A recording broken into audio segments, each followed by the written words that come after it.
بیماریوں کے پھیلنے کی وجہ سے خوف پیدا ہوتا ہے، تو بشری کمزوریوں کی وجہ سے ہم لوگ بہت زیادہ متاثر ہوتے ہیں۔ تو اس بارے میں امام غزالی علیہ رحمہ نے لکھا ہے کہ لوگوں میں دو طرح کا موت کا خوف پایا جاتا ہے۔ کچھ لوگ موت سے اس لیے ڈرتے ہیں کہ اگر موت آ گئی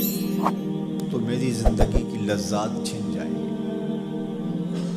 میرا کاروبار جس کو محنتوں سے میں نے کھڑا کیا، میری نسل جو پروان چڑھی اور اب ان کی خوشیاں دیکھنے کا مجھے موقع نصیب ہونا ہے، موت سے سب کچھ بکھر جائے گا اور میرے مستقبل کے سجائے ہوئے سارے خواب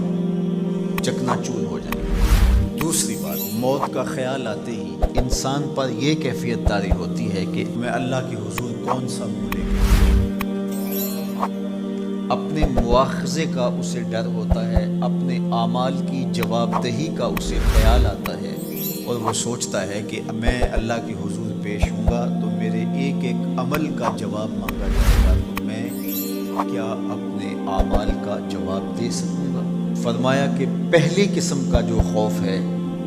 وہ حسرت دنیا بڑھاتا ہے، حسرت زر بڑھاتا ہے، جس کے نتیجے میں ان حالات کے اندر بھی لوگ ذخیرہ اندوزی کر رہے ہوتے ہیں اور مال لوٹنے کے چکر میں ہوتے ہیں، حتیٰ کہ ضروری ادویات اور ماسک بھی مہنگے ہو جاتے ہیں۔ سسکتی ہوئی انسانیت کو دیکھنے کے باوجود بھی لوگ اپنے پیسے کھڑے کرنے کے چکر میں ہوتے ہیں، چونکہ یہ موت کا خوف رکھنے کے باوجود بھی اللہ سے ڈرنے والے نہیں ہوتے۔ وہ ڈر موت کا ہوتا ہے کہ اگر موت آ گئی تو میرے بچوں کا کیا بنے گا، تو میں ان کے لیے زیادہ سے زیادہ جمع کرتا ہوں، یا کساد بازاری ہو جائے گی، حالات کیسے ہو جائیں، کاروبار تو میں جتنا کما سکوں میں کما لوں گی، مجھے موقع ہاتھ آیا ہے۔ تو موت کا یہ خوف نامحمود ہے۔ لیکن دوسری جانب جب موت کا اس طرح کا خوف بندے کے دل میں پیدا ہوتا ہے کہ میری تو کتنی نمازیں ہیں جو میرے ذمے باقی ہیں، میں نے ابھی تک ان کو ادا نہیں کیا، میرے ذمے قضا ہے نماز، میں نے کتنے حقوق لوگوں کے میرے ذمے ہیں ادا نہیں کیے، میں نے کسی کا دل دکھایا ہے، میں نے کسی کو اذیت پہنچائی ہے، اتنے گناہ ہیں، ان کی معافی میرے ذمے ہے۔ تو اگر یہ خوف انسان کی طبع میں راسخ ہوتا ہے تو پھر وہ رجوع اللہ کرتا ہے،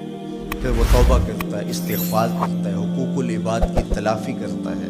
قضا شدہ نمازوں کو ادا کرنے کی کوشش میں لگ جاتا ہے۔ حالات اس طرح کے ہیں، اموات واقع ہو رہی ہیں، وبا پھیل گئی ہے،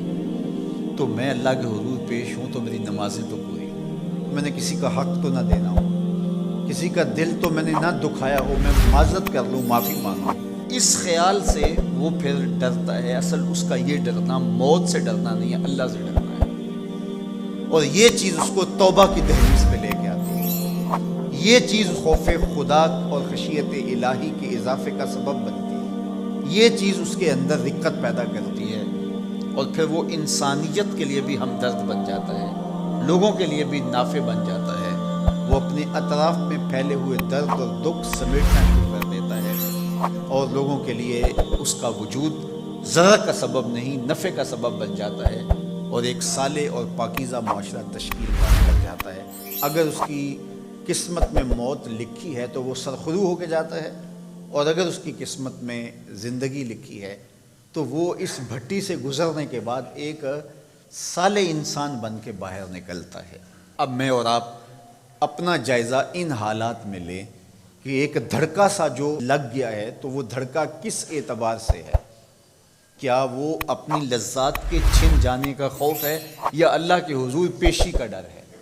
تو مجھے اور آپ کو یہ ایک موقع ملا ہے محاسبے کا، اس لیے صدقہ و خیرات کیا جائے، معصورہ دعائیں پڑھی جائیں، خوف زدہ ہونے کی بجائے حفاظتی تدابیر اختیار کی جائیں، اور کثرت کے ساتھ استغفار کیا جائے۔